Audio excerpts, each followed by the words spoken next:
Nesse período, quando nós estamos celebrando o mês da família, nós gostaríamos de pensar e ir com você em uma outra casa na Bíblia, né? Na semana passada nós fomos na casa de Cornélio, hoje nós vamos na casa de Isaque, né? Na semana que vem vamos passar pela casa de Abraão. Queremos também ouvir exemplos de Deus, né? Modelos que nós podemos reproduzir para as nossas famílias olhando para a Bíblia. E hoje nosso tema é um legado, ou deixando um legado para as futuras gerações. Só para te sintetizar no texto, se situar, até porque nosso tempo é curto no período de oração, né? No culto de oração, a nossa reflexão é um pouco mais enxugada. Só para te situar, Isaque estava passando por dificuldades, tinha 2 filhos, e estava em terras de Filisteu, e o Senhor então dá uma orientação para Isaque no capítulo 26, dizendo que ele deveria permanecer naquela casa, naquela terra, porque o Senhor iria abençoá-lo ali. E a história é muito interessante, porque ele segue exatamente os passos de Abraão, né? E inclusive os erros de Abraão são reproduzidos também, né, nesse capítulo. Nós percebemos que Isaque aprendeu de fato um legado deixado para o seu pai, e essa é a nossa preocupação, ou a nossa reflexão nessa noite. Que legado a igreja do Senhor tem deixado para as futuras gerações? Qual é o legado que as famílias evangélicas vão deixar para as futuras gerações? Saindo desta pandemia, saindo dessa crise que o país está enfrentando, qual é o legado que nós deixaremos?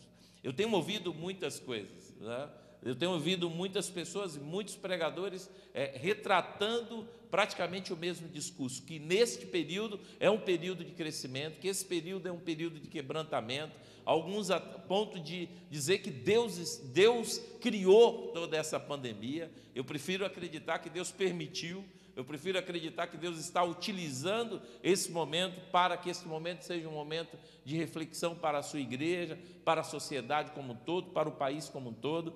Mas nós gostaríamos de pensar exatamente qual é o legado que Abraão deixou, olhando para esse capítulo, para Isaque, e como Isaque refletiu dentro desse legado. O primeiro legado que Abraão deixou está no versículo de número 5, quando o Senhor diz: porquanto Abraão obedeceu a minha voz e guardou o meu mandamento, o meu mandato, os meus preceitos, os meus estatutos e as minhas leis.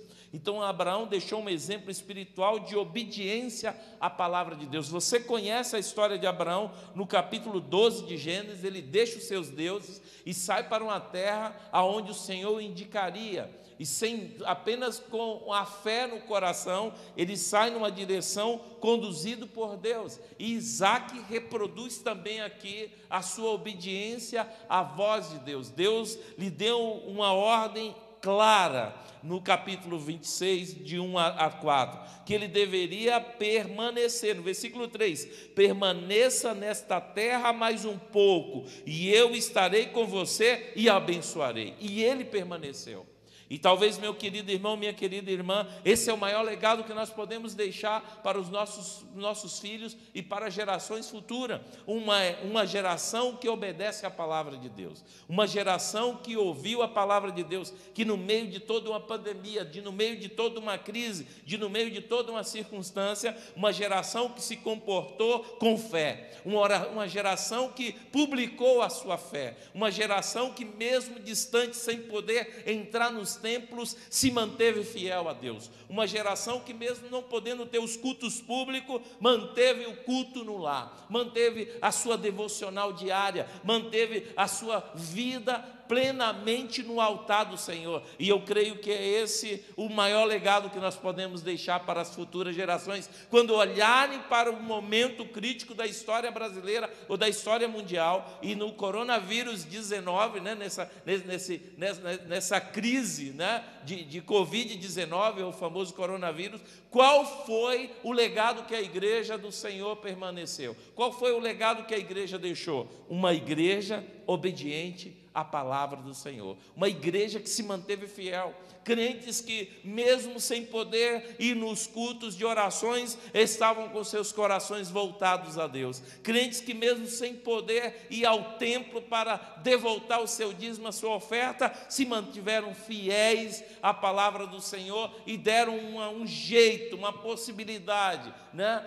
Resolver o problema para manter a sua obediência à voz de Deus. É isso que Deus espera de nós, é isso que Deus deixa, sem dúvida, marcado para os nossos corações, e foi isso que Abraão deixou para Isaque, um modelo de um homem que obedecia a Deus.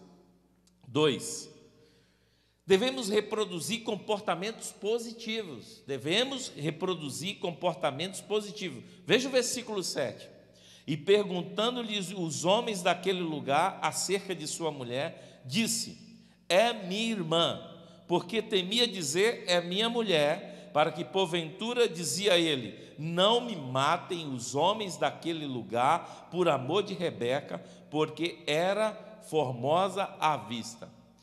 É muito interessante perceber que Isaque reproduz o mesmo erro de Abraão em Gênesis capítulo 12, versículo 13. Eu posso até, de repente, repensar a palavra, né? O mesmo comportamento. Porque talvez eu e você podemos dizer, eles erraram, né? Eles ficaram, na realidade, eles ficaram com medo de terem as suas esposas tomadas como escravas, de terem as suas esposas tomadas à força, né? Uma vez que dissesse que eram as suas irmãs, né? Ou que não tinha qualquer vínculo tão formal de família, aqueles homens, assim como Abraão reproduziu esse comportamento, nós veremos lá no Egito, aqui também Isaque reproduz o mesmo comportamento, temendo que a sua esposa Rebeca fosse tomada, assim como Abraão temeu que Sara também fosse tomada à força. Então eu não sei se eu faria diferente, né? Quem é esta moça linda que te acompanha, né? De repente você poderia, naquele momento, dizer, não, essa é minha irmã, né? Não é minha esposa, ela é minha irmã. Mas Isaque reproduziu o mesmo comportamento do seu pai. Veja em Gênesis capítulo 12, versículo 13, disse, peço-te que és minha irmã, para que me vá bem por tua causa, e que viva a alma por amor de ti. Está no versículo 13. E ali Abraão teve esse comportamento de omitir de fato que Sara era sua esposa, e aqui Isaque reproduz o mesmo comportamento. Aqui cabe uma observação. Tudo que nós fizermos, geralmente as pessoas estarão olhando para nós. O nosso comportamento dentro de casa reflete muito do comportamento da família, principalmente se nós estamos falando daquele que é o líder, né? Daquele que de fato deve ter uma condição espiritual de responsabilidade. Como eu falei desde o primeiro culto de oração nesse período do mês de maio. Quem deve levar Jesus para casa? Quem tem. Quem tem Jesus, leva Jesus para dentro do lar. É sobre esse que tem a responsabilidade de reproduzir um comportamento aceitável. Comportamento não aceitável, tanto da cultura quanto da Bíblia, será reproduzido pelo seu filho, será reproduzido pelos seus familiares como um mau exemplo. Muito dos males que acontecem dentro de casa, muitas vezes, vêm daqueles que não deveriam reproduzir um comportamento tal, e o filho, a filha, ou aqueles que estão debaixo da sua tutela, reproduz esse comportamento errôneo. Então, uma dica, né? Não fale mal da sua igreja para os seus familiares. Não fale mal, por exemplo, do seu pastor para os seus familiares. Não leve o problema da igreja para dentro da sua casa. Leve as bênçãos do Senhor. Reproduza comportamento benéfico. O fato é que a mesma trama foi reproduzida por Isaque, pois certamente o episódio de Abraão no Egito passado foi para Isaque um comportamento aceitável. Isso quem diz é F.F. Bruce. Provavelmente Isaac ouviu de Abraão aquilo como um comportamento aceitável e ele reproduziu. Tome cuidado com aquilo que você reproduz, porque devemos reproduzir comportamentos positivos. Então, nesse momento de pandemia, reproduza comportamento positivo, palavras alegres, palavras felizes, né? Palavras de fato de fé. Lembre-se que é no meio da crise que nós crescemos. E assim, Isaac cresceu na crise e você também crescerá. 3. Devemos deixar uma base sólida. Devemos deixar uma base sólida. No versículo 18, 19, versículo 18 e 19, nós temos ali algo interessante. E tomou Isaac e cavou poços de água que cavaram nos dias de Abraão, seu pai, e que os filisteus entulharam depois da morte de Abraão, e chamou-os pelos nomes que os chamara seu pai. No versículo 19, cavaram, pois, os servos de Isaac naquele vale e acharam ali um poço de águas vivas. Para nós nos situarmos novamente, Isaac está em terra filisteia. E nessa terra, ele precisava, ele tinha um rebanho muito grande, e ele se tornou um homem poderoso. Diz a Bíblia, no versículo, se não me engano, no versículo 17 e versículo 18. Né? Ele se tornou um homem poderoso. Versículo 13, perdão. O homem enriqueceu, e a sua riqueza continuou a aumentar, até que ficou riquíssimo.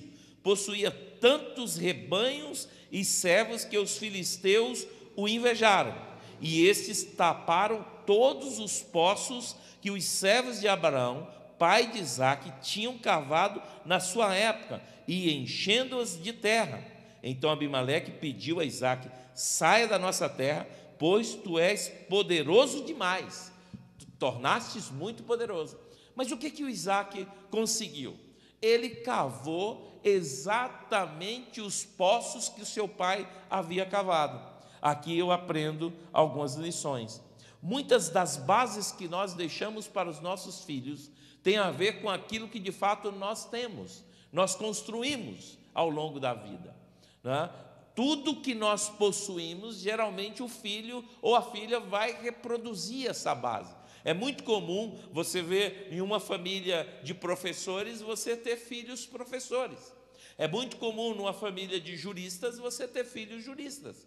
É muito comum numa família de médicos da área da saúde você ter filhos que trabalham na área da saúde, porque houve um legado sólido, né? E esse legado sólido, principalmente não olhando apenas para o lado espiritual, mas também para o lado social, é uma influência fundamental para o filho.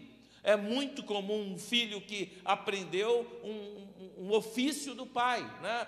Pintar uma parede, ser um pedreiro, né? Enfim, alguma coisa deixada. Geralmente nós deixamos para os nossos filhos legados fortes. Eu gosto de empresários que deixam algum tipo de legado para os seus filhos, mas não apenas como herança, mas assim, acima de tudo, a estrutura para administrar. Acho interessante aqueles pais que são empresários e que eles deixam uma empresa para o filho como herança, mas também a administração como um todo, o ensinamento, a instrução, a base. Traz isso para a vida espiritual.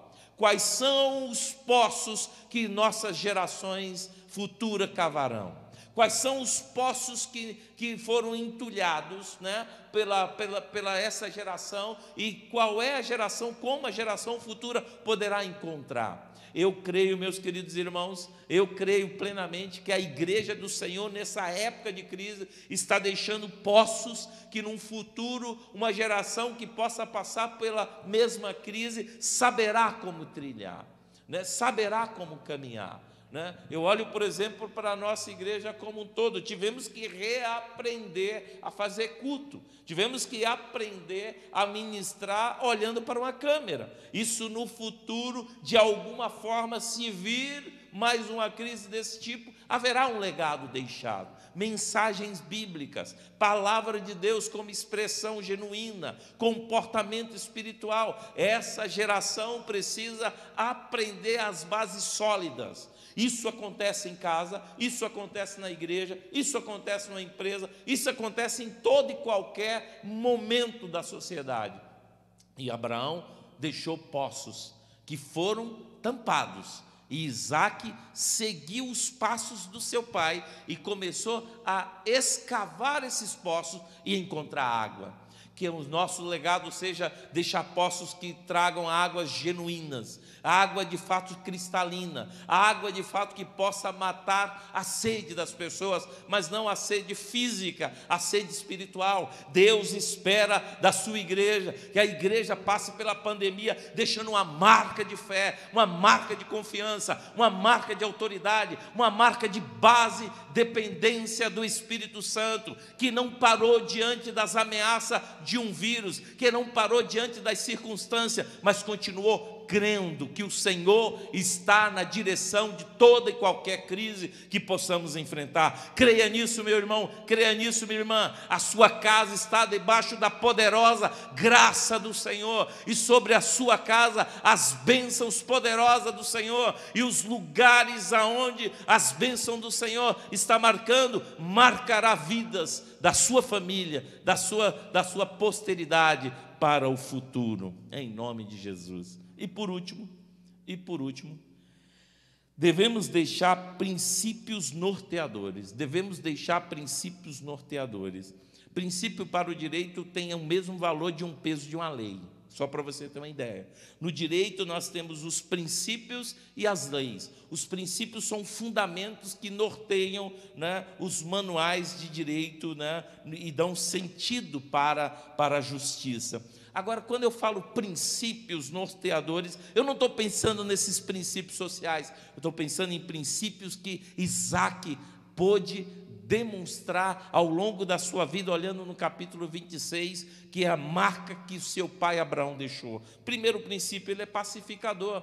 Se você lembrar, Abraão também ele foi pacificador. Quando houve uma guerra entre os seus pastores e os pastores de Ló, e ali há uma ruptura entre Abraão e Ló, e Abraão diz assim: olha Ló, se você for para a direita, eu vou para a esquerda, se você for para a esquerda, eu vou para a direita, escolhe, você escolhe, eu não quero briga. Olha que bênção. E diz a Bíblia Sagrada que Ló escolheu as planícies e foi para Sodoma, e Abraão ficou ali, né, no meio das pedras, dos pedregulhos. Só que o futuro de Ló você conhece, e o futuro de Abraão você também conhece, de joelho orando para que Deus poupasse Sodoma e Gomorra, e lá estava Ló no meio de toda aquela crise. Enfim, ele foi pacificador, e diz a Bíblia também que Isaque foi pacificador. Em Gênesis capítulo 26, versículo 22, Isaque era um homem pacífico.